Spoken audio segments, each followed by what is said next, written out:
Well, do you have a Ford Taurus? Hear that noise? Well, my friend, that is your front sway bar links. We're going to change them. We'll show you how to do it. Anytime you hit a bump, you get a rattling noise in the front.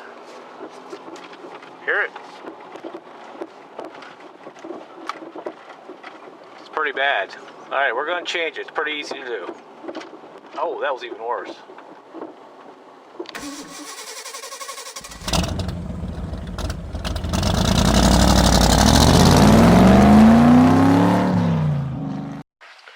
Okay, here are my new sway bar end links, and what I like about these are steel. The ones on the vehicle now are plastic, which are pretty much a joke, and they do not even have a grease fitting. So if it had the grease fitting, they probably would have lasted much longer. Now, what I do like about the new ones that I got, these come with a grease fitting, and you simply just kind of screw that in there like that.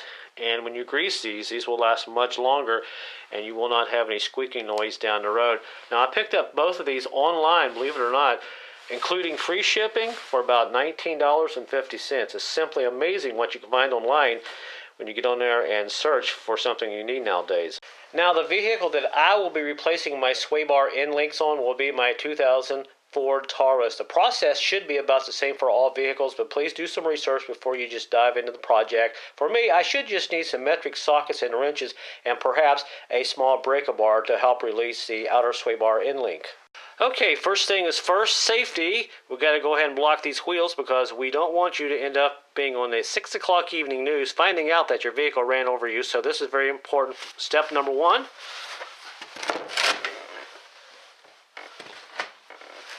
Wheels are now blocked. Got my jack under the wheel. I got the wheel up in the air about an inch or so off of my ramp, just enough to get the wheel off, and you can see how the jack is kind of sitting under the part of the lower control arm there. That helps get the wheel off the ground. And also I've got a couple jack stands just for extra security. You can never be too safe, especially when you got to put your car up in the air a little bit to work on. Okay, now we'll go ahead and pop off our cover if you have one of these guys. And now we'll start taking off the lug nuts. And of course there will be 5 of them. And off now comes the wheel.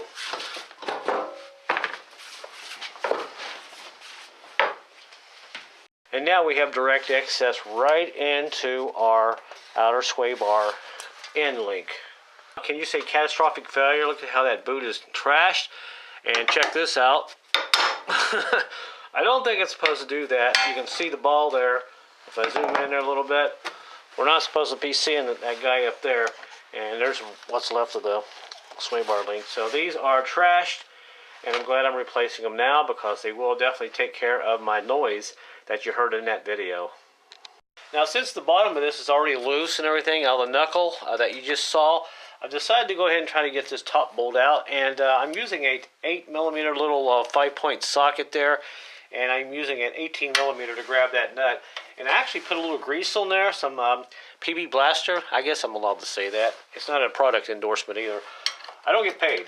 I basically took a hammer and hit this a couple of times and let that soak, and believe it or not, I actually got this bolt to break loose. So you just put your 8mm on there and hold it with a 18 wrench, and that will turn it loose. And that's good because this top one sometimes can be really hard to get out. You don't have a lot of room up here to cut this one out like you do on the bottom, and unfortunately it looks like we're going to have to uncut, or I should say we're going to have to cut the bottom one off with the grinding wheel. So let me go ahead and take this off and we'll look at it real quick. Okay, it looks like we got that out. Take that off. And I'm happy this came out because, like I said, this here sometimes can be kind of a pain in the you-know-what. And there's our nut.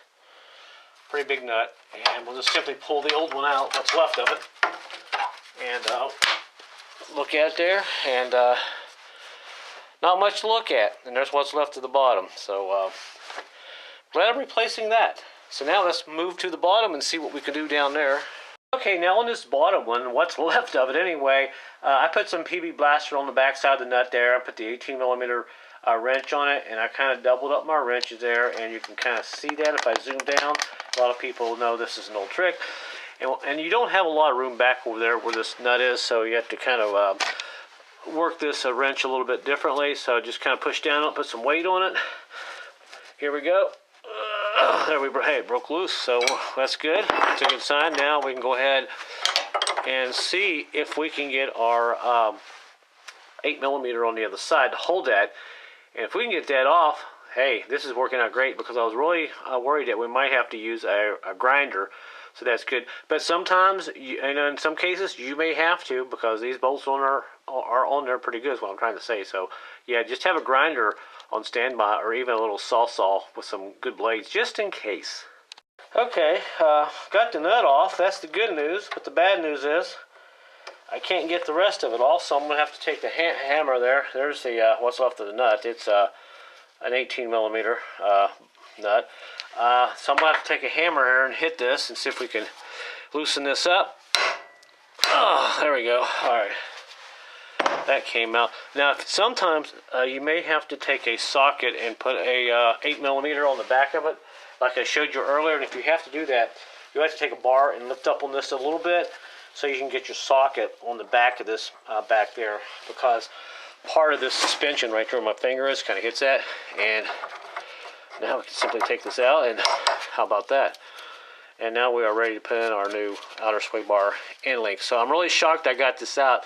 Like I said, sometimes a grinder really comes in handy, and worst case scenarios, you have to cut these bolts out. So I actually got pretty lucky, and check out that rust, yeah. Living in the Northeast, yeah. Now with the new sway bar end links, one thing I do like, I don't have to worry about using an 8mm on the end of this like we did the old one there. They do have a little recess place on the inside where you can use an Allen screw or an Allen socket, but you do have that option, but you don't even have to worry about that. What I do like about this, you got the wrench you can use right here to hold this in place when you're tightening up. Put an 18mm right there. And while you're holding that like that, let me see if I can do this with one hand. Then you can get your socket, your 18mm socket, and you can simply just tighten this down and you can hold it. Much better setup than the way that was on the car. So now we go ahead and stick this bad baby on and start finishing up here.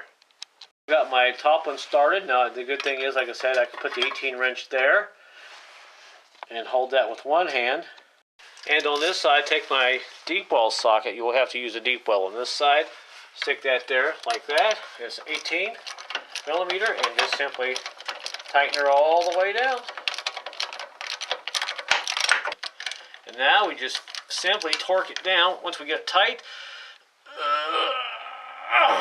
I do about 80 pounds. And there's my wrench, and there's my socket, and it's pretty much on there. So now we'll go ahead and do the bottom side.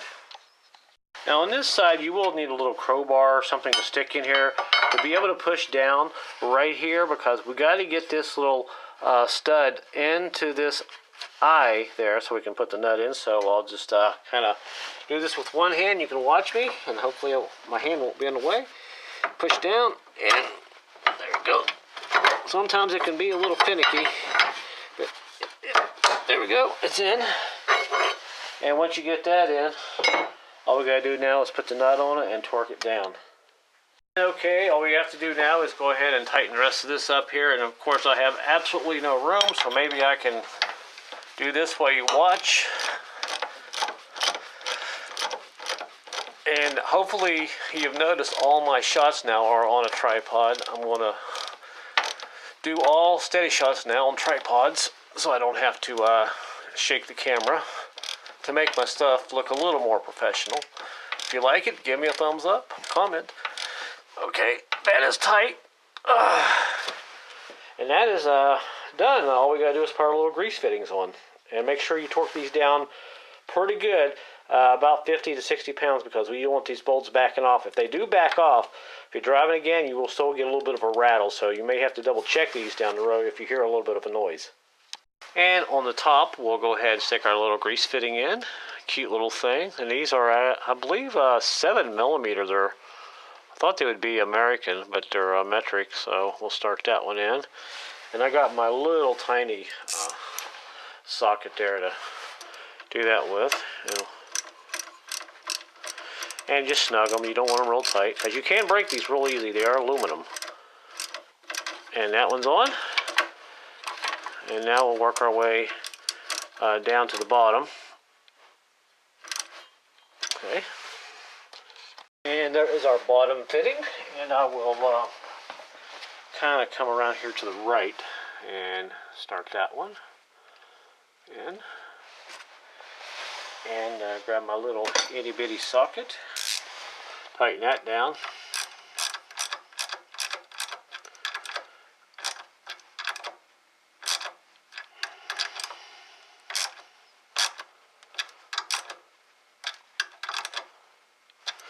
And that is on. Now we gotta go grab our grease gun.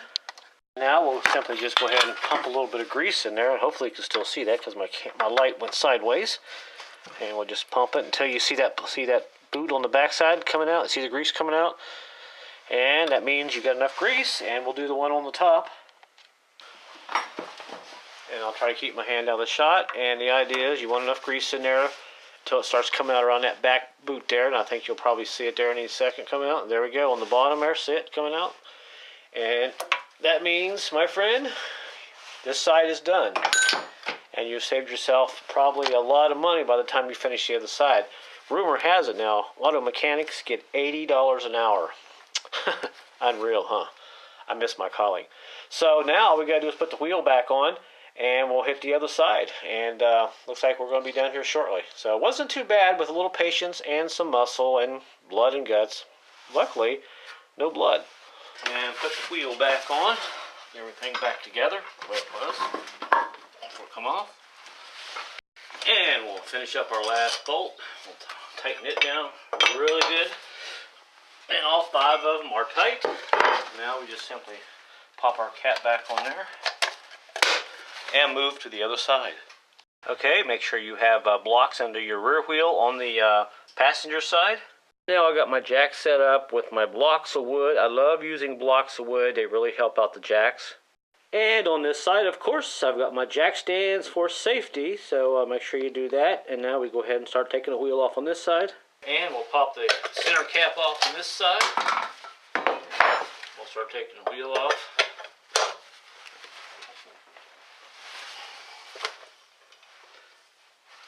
And off comes the wheel.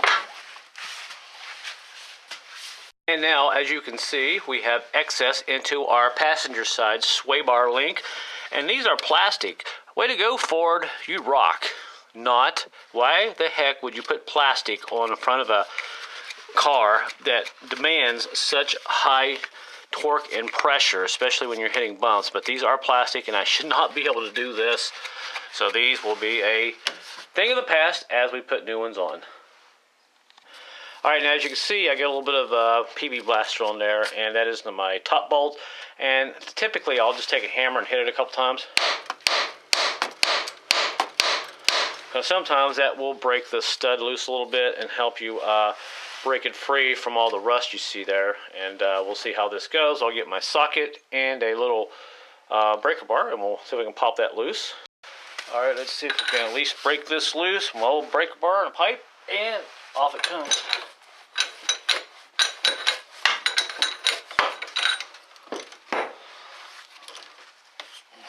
Alright, so at least I can turn it now. Like I said on the other side, like I did on the other side, I should say, I'll have to put my little 18mm wrench right there. Let's see, on this side it's a 5/16 socket that will work on that. Let me see if the 10 will work also. I think they both will work. So I think I used an 8 on the other side, I should say. Yeah, an 8 or a 5/16 socket will allow you to hold that. Take your wrench, grab that nut there as best as you can, if you can see it down there, and put your socket on here. And of course you got to turn this the opposite way, because the nut goes one way and that goes the other, and out it comes, which is shocking. I usually don't have luck like this, so I'll go ahead and take this out. Okay, and now to be fair, I did use just a little bit of heat there. I use a little propane torch, and you can get these just about anywhere. These really help loosen bolts up, especially stubborn ones. And I think we just about got it off there. And let me see if I can go ahead and Oh yeah, that made a big difference. Ugh. And alright, I think it's off. I might be able to take it off my fingers if I don't burn myself. And there it is. Oh, alright, one nut. Nice and hot. Ouch. And this is ready to come off. I'll just take the hammer and kind of tap it back a little bit. And as you can see there to the left, there it is. So that's out. Now we'll work on the bottom. And I will tell you, I actually used a little bit of heat on this nut here too, and believe it or not, it broke it loose. And the nice thing is, this whole shaft isn't turning with the nut. So this is really going to help me out. So if you have a propane torch, I would advise you just go ahead and heat those nuts up, because it does make a difference. I should have done it on the other side, but hey, you know, every job's different. And I also always like how these high professional production companies online, they show you how to do all this stuff. They never have any rust on the nuts or anything. It's like, whatever. The real world is, there's nuts, rust, that are so bad you can't even see the nuts. You got to cut them off. So if you believe that the cars are nice and shiny underneath and these nuts are easy to take off, well, you've never been under a car, that is for sure. But it looks like we just about got this off. So I'm going to take this nut off and we'll hit this a couple times. And this whole section here should actually come off now. And now, off comes the nut. That was nice. And if you notice, there's no oil or no grease on that. And it actually came off when I heated it up. So it does make a little bit of a difference. Now let me grab my hammer. Hit this a couple times. Let's see if it comes loose.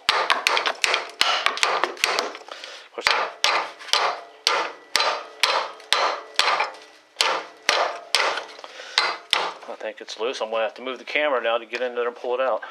I don't know, maybe you can see that I got it loose. I'm in such a tight area. I have a small garage, but I can't wait till I end up moving and get me a nice garage someday. There we go. And here comes our new one.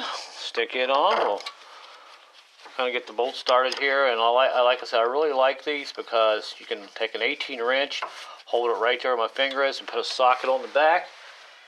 And just simply tighten it down, and it really makes life a lot easier. So it looks like I'm not gonna. Looks like I'm gonna have this done here pretty soon. Go ahead and tighten this down. Okay, that's nice and tight. We got that one on, and the reason I did the bottom, put the bottom one first, I can just simply push down on this bar and guide the top of this in. And now I'll simply use my little bar here that I had earlier. I'm gonna push down on this bar on the bottom, and let's see, sometimes I get lucky and it'll just go right in. So I lucked out, so that's in. Now let's put the bolt on the other side and tighten her down.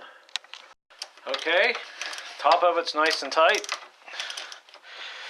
and I use my little breaker bar here to give me about 50 pounds of torque, and it ain't going nowhere. It's nice and tight. So we'll take off our 18 mil deep well, our 18 wrench in the back, and that baby is on. So now all we gotta do is put our grease fittings on. Alright, as we are getting close to the end here, we'll put our little grease fitting in. Now like I said, my noise was my outer sway bar links. Your noise could be your lower ball joint. It could be a lot of other things. So make sure you double check what your noise is before you just start replacing parts. And it's pretty easy to do. A lot of videos online that will show you that, how to check your front end and find out what parts are rattling. Now we got that on. Now we'll do the bottom one. And now we'll go ahead and start our bottom grease fitting, and we'll be just about done. We'll go ahead and put some grease in it, put the wheel on it, and take it out the road. And we're going to go up the same road where we had the noise before and see what it sounds like, see if there's any difference. And now we'll grease the bottom one there until the grease comes out around the back of the seal. And you're probably not going to be able to see it, my hand's in the way. Okay, we got plenty of grease there. And now we'll hit the top one. And lastly, we'll hit this fitting, put some grease in it. Now, I really wanted to keep this video under 20 minutes long, but it ain't happening. All right, and you can see the grease coming out around the bottom there. And my friend, you have just saved yourself $325, because I checked online to see what outer sway bar links would cost to replace on most cars, and that's the cheap version. So I'm happy it's all done. So let's put the wheel on it and we'll take it out and see how she sounds.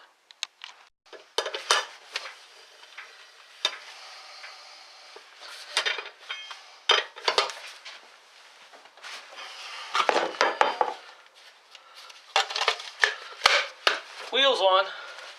And also, I know you're going to be excited to take it out on the highway, but don't forget your jacks and your blocks of wood underneath your vehicles, because if you're excited to drive it, you might actually forget to take them out. I have done in the past.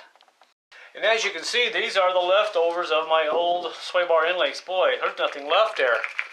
Like I said, why in God's name would Ford put plastic on something like that that is so important and demands so much pressure and torque? So, those are off. Enough talking. Let's hit the highway and see how she sounds. Okay, it's a beautiful day in the neighborhood for a drive. Can I say that? Is that copyright protected? Oh, well, I just said it.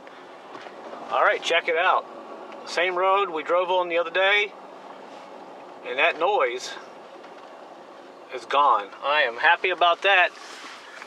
So, hopefully this will help you guys out if you have that awful noise in the front, and it is your end links.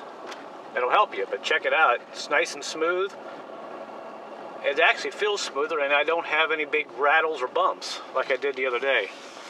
So I'm happy to have that taken care of. So there you go, guys. Thanks for watching. If you like my videos or have any comments, please subscribe. Give me a thumbs up. Until next time, hey, make sure you look both directions and drive safely. Until next time, later, guys.